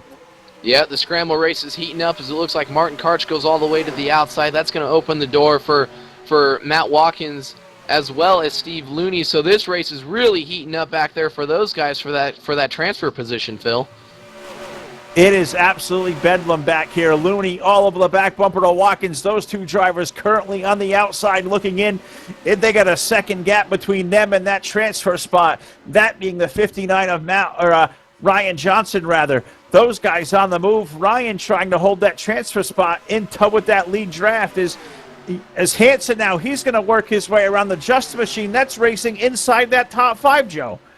Yeah, as Derek Justice slides up the hill, now we see Ryan Johnson looking like he's going to try to follow in the tire tracks of Ken Hansen, throw Derek Justice back in that transfer spot, who's got significant damage to the right side of that car. As we see a car blown up, looks like Martin Karch is blown up. Looks like smoke from a 92. That's going to put caution on the racetrack, and that may end it, Joe, here. Now with less than 3 laps to go, these guys may have raced back for the win at this point. Unofficially, we'll see if we get maybe a 1 to go with a white, but this might be it, Joe. Looks like it may be Blake McCandless who is going to win this race. Yeah, you know what? We're going to go by for 115 to 117 this time, Phil. I think that's going to end it. So it looks like the 02 of Blake McCandless, unofficial results pending once we determine if we're going to go back to green or not. I don't think we are, but looks like the 02 is going to claim this win. The 57 of Maverick Morrow is going to take that 2nd spot. Followed out, rounding that top 3 is going to be the 18 of Robert Bauckham. Well, I'm just speechless, Joe, here, just watching how this race has unfolded. And, you know, it's certainly too bad we're going to see this late yellow flag. Looks like an engine going there on the 92 of Martin Karch. And that certainly throws a wrench into the end of this thing as we look up and down through the standings. And I can't imagine, Joe, is they're going to, 3 laps to go. Is there any time maybe to put this thing back under the green flag? Because there was a lot of smoke and probably a lot of fluid left on that racetrack.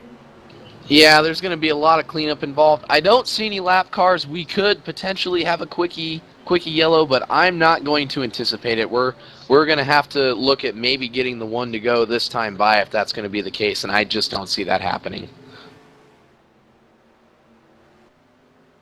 We're all going to, pay attention to that starter stand. Do we maybe see a yellow, or do we maybe see a green flag from here? Do we get a 1-lap shootout, or is this race come to its conclusion? One guy, Joe, who just totally wants to see the green flag, that being Matt Watkins, and that number 15, Steve Looney, the 121, having great runs in the 7th and 8th spot. But as of right now, those 2 drivers would be on the outside looking in. So if this thing is over, if we're not going to get another green flag from here, it's going to be Robert Bauckham, Ken Hansen, Derek Justice, Ryan Johnson. Looks like it may be those 4 guys that advance on to Phoenix next week. That's going to be all depending. Do we see the 1 to go this time by? That is the million-dollar question, Phil, and you know what? I think Matt Watkins and Steve Looney had the strategy. If you look at Derek Justice's right side of his car, it is all crinkled from when he got into the wall, and I don't know if he would have been able to hold those guys off with a couple more laps with the damage that he had, but who knows? As we see, we go across the line, the lights are still on that pace car. I think that's going to go ahead and end this race officially. I don't see us going back to green any longer. No, it looks like, Joe, no one to go that time. Next time around, looks like we'll get the white flag. But before we get to the conclusion of this thing, let's get down to Mr. TV Time, Rich Patton in the DRTV control booth. And, Rich, a wild wreck there, looks like, for the 92 of Martin Karch. Yeah, and he's not the only one. There were quite a few cars involved in this one. We're going to keep our eyes on the 92. This is a little bit stand-back-ish camera, you might say, but this is going to give us the best angle because there's a lot of stuff that's going on. So we'll go ahead and let this play out. Keep our eyes on that orange car, the 92. He pops his motor right there in front of Keith Patton.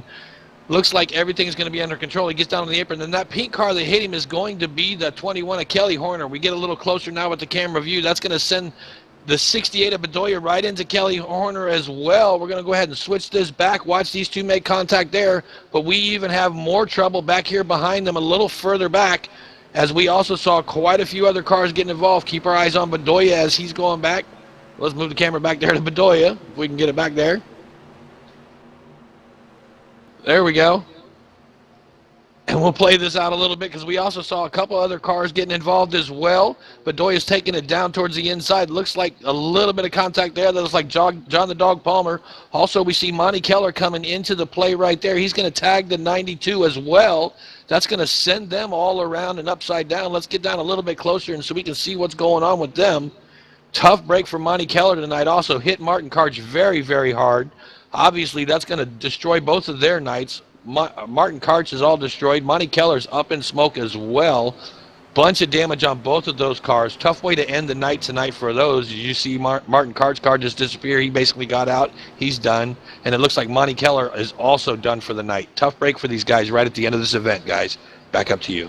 Yeah, looks like it also tore up the Kelly Horner machine as well as, Joe, last time around we saw the yellow and the white. So next time around the checkered flag will go on the field. And you know, it's a tremendous race here tonight. It's too bad to see this thing, the way the action was all over Texas tonight. But this thing looks like it's going to end under the yellow flag, and that's going to give Blake McCandless, I believe, his third win of the season here at the Premier Cup. And you just imagine if Blake was a part of the scramble, Joe. He's certainly fast every week we see him in, and I would certainly think he would certainly have been a contender in this thing. Oh, without a doubt, I believe that Blake would have been probably one of the strong field favorites if he would have been able to participate earlier on in the year. He finally got his stuff all set up at school to be able to participate and race out here. And we've seen him week in and week out that he's been able to show up, and it's been pretty consistently here over the last couple of weeks. He just missed about a race or two that really put him just outside of reach of the points to be able to qualify for the scramble, which is unfortunate because every time we've seen him come out here, just the way the points fall, he's been a top 5 car week in and week out, and he's really proven his strength as a driver, beating out guys like Maverick Morrow, Robert Bauckham, the 31 of Derek Justice, and Steve Looney, and some of these other guys that are in the scramble currently. So you know what? That'll take us to the checkered flag. Congratulations to the 02 of Blake McCandless, and what an event, Phil. I mean, we definitely had a lot of action around the racetrack, and it was definitely fun to be up here in the booth with a different perspective. Yeah, Joe, I couldn't echo that anymore. Congratulations to Blake McCandless. He's going to take down the win here in this Texas Stampede 175. Maverick Morrow going to end up tonight in that runner-up spot, in that second spot, on the podium tonight. And most importantly, the leader of that scramble right now would be the 18 of Robert Bauckham. Robert, is Phil from DRTV, buddy, to get your ears on. Yeah, go ahead, bud. Robert, congratulations, man. A third-place finish. It was some awesome racing out here tonight. And most of all, you advance out of the scramble, being that top scramble car to advance. Tell us, buddy, that racing out there looked to be absolutely wild and crazy. Tell us all about it. Shoot, this stuff was stressful. I was listening to the broadcast, and it was like, okay, they're out there in. I was trying to save my tires because I seen on the first run that saving them, I could really make a run. So I wanted to try for the win, but I didn't want to put myself in a bad position. But I was figuring with maybe like 2 to go, I'd try it. But, yeah, I just pretty much tried to stay out of trouble all night. I mean, it seemed like all top 6 were right there together. Every time I turned around, they're 5th, 6th, 7th, 8th, 9th, so you just had to be smooth, save your stuff, and be there at the end. Yeah, tell us, it was such a great race, and seeing you guys all bunched together right there at the end. How much excitement does that give you behind the wheel when you see that kind of competition all in your mirror and having to keep you up on the wheel to gain every spot you can at that point? Oh yeah, you gotta. I mean, with what we take the green with 18 to go, I knew we had to. You got to run hard, but I didn't want to run too hard. I wanted to have enough there at the end. And I knew, Morrow and Blake, I knew they were going to be fast. And I figured Derek and all them, but I figured if I saved just enough with about 5 laps to go, I could make my run at them because I really, like I said, that first run I really could see the difference in the tires. But yeah, it was a great race, man. I mean, there's some freaking great drivers. I think I got stuck 3 wide 2 or 3 times. Stomach dropped down, but I had to back out just to be smart and be there at the end. Now, we got a high-speed place like Texas here tonight, Robert. We turn our attention now a week from tonight when we head to Phoenix, which is a semifinal race. We're going to take 4 drivers and cut that down all the way to 2. What kind of nerves is that going to be next week? How are you going to charge a place like Phoenix with that kind of competition you're going to have around you? Well, Phoenix is, to me, it's sort of like a flat track, kind of like short track where that's my bread and butter. So I feel pretty good about Phoenix. I figured if we could get to Phoenix, I would have a shot at it.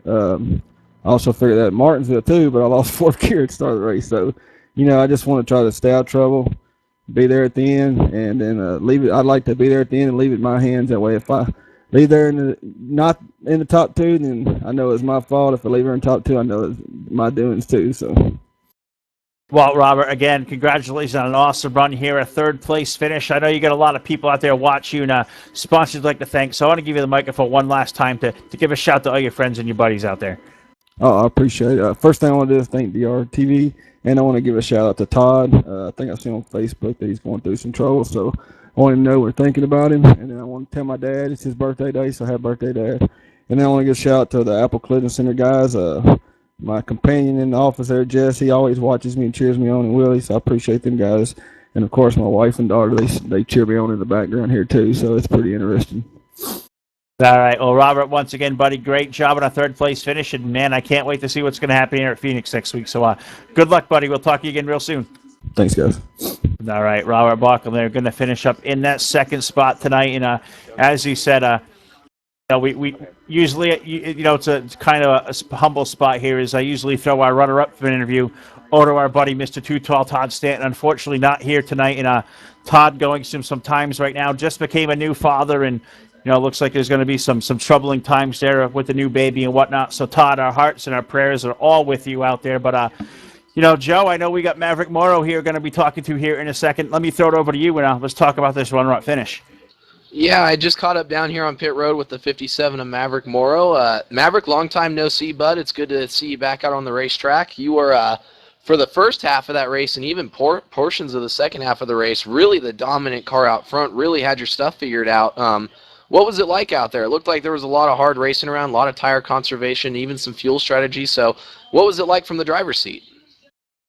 Yeah, the first part of the race was pretty fun. Just, tried to save the tires a little bit, run just hard enough to kind of keep the lead. The fresh air definitely helped you kind of save tires, so even though you're running hard to stay in the front, the clean air kind of equalized out the tire wear.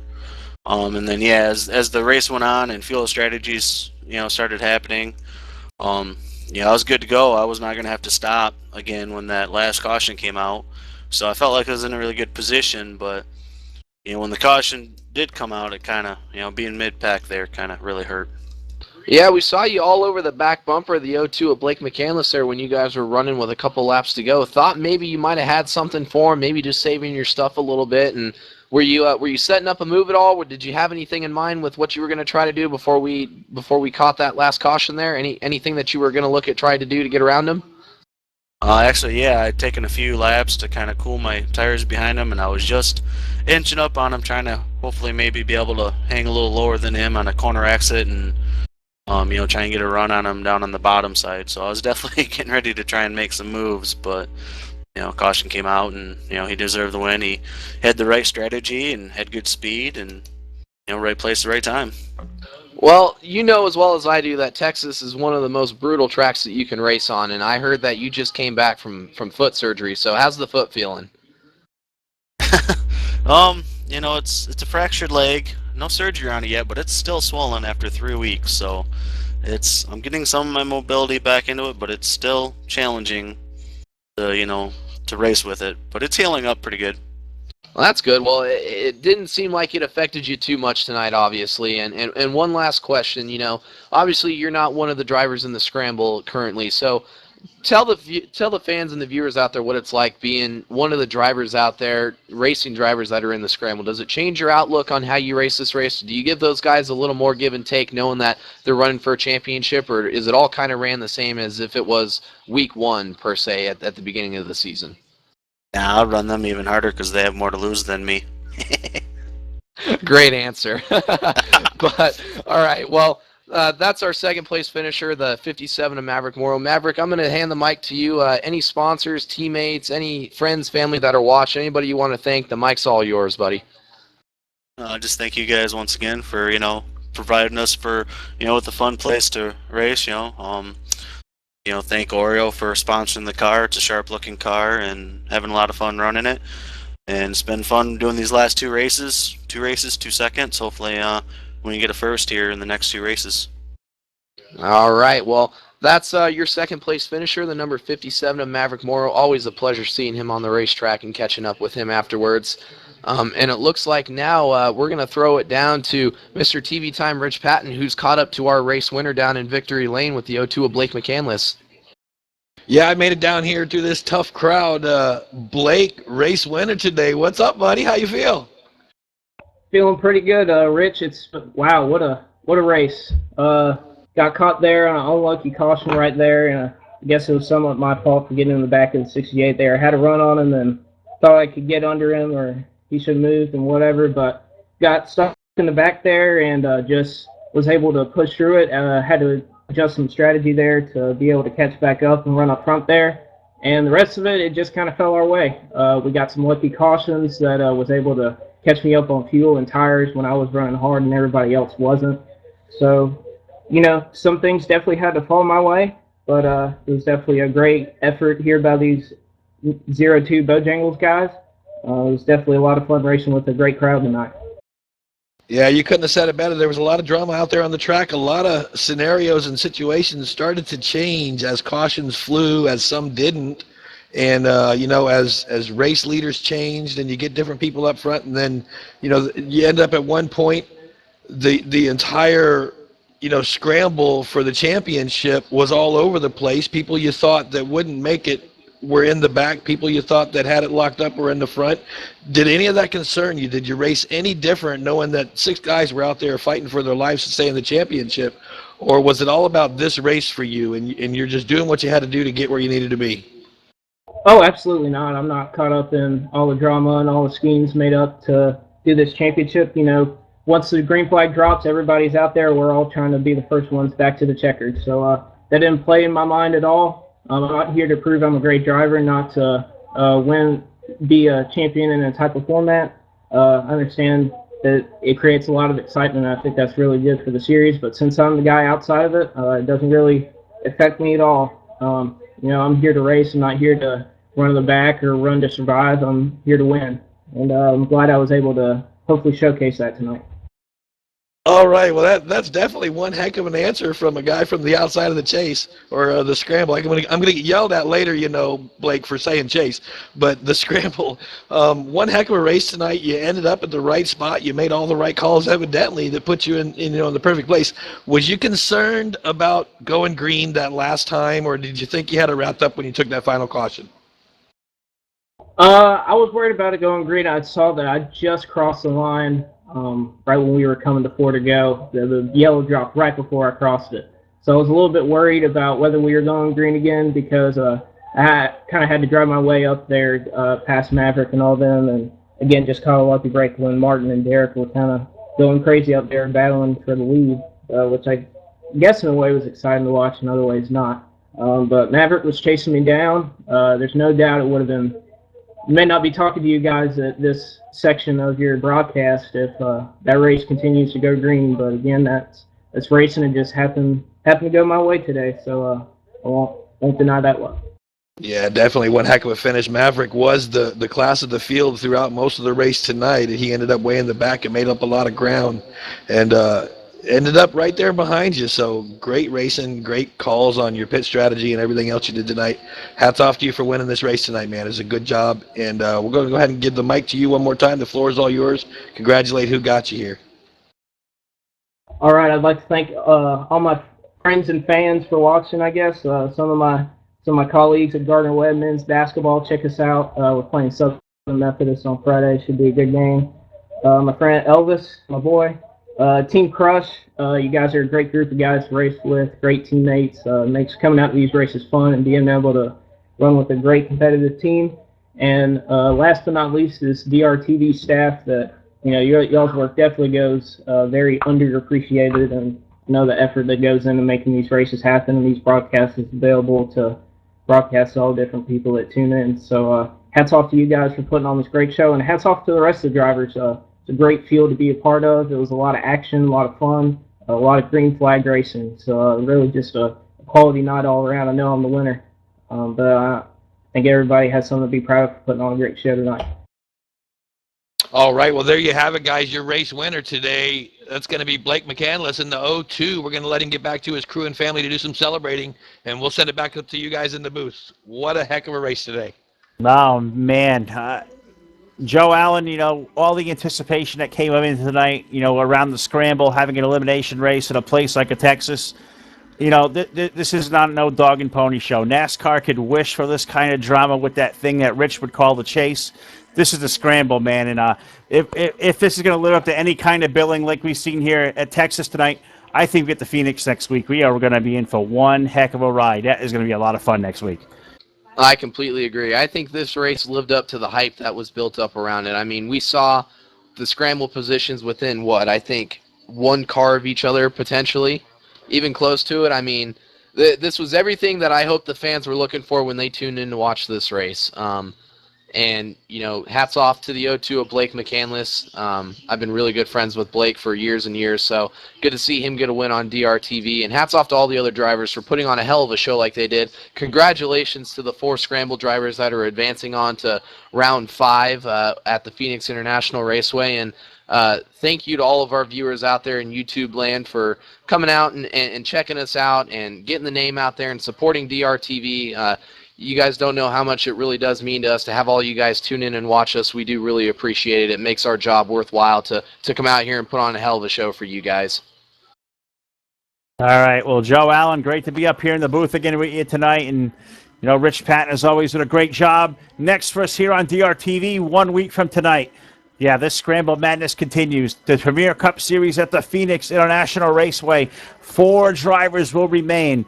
4 drivers in contention for the championship. We'll have all the coverage right here on DRTV. Head over to the new website, drlnetwork.com, to book your league on DRTV now to get the best in online sim race broadcast. So for my buddies, Mr. TV Time, Rich Patton, for Joe Allen, Joey the Jet up here in the booth, and our thoughts and prayers all with the Stanton family to our buddy Too Tall Todd Stanton. My name is Phil LaCasse. We'll see you back here 1 week from tonight, right here with another installment of DRTV, live on the DRL Network. Good night.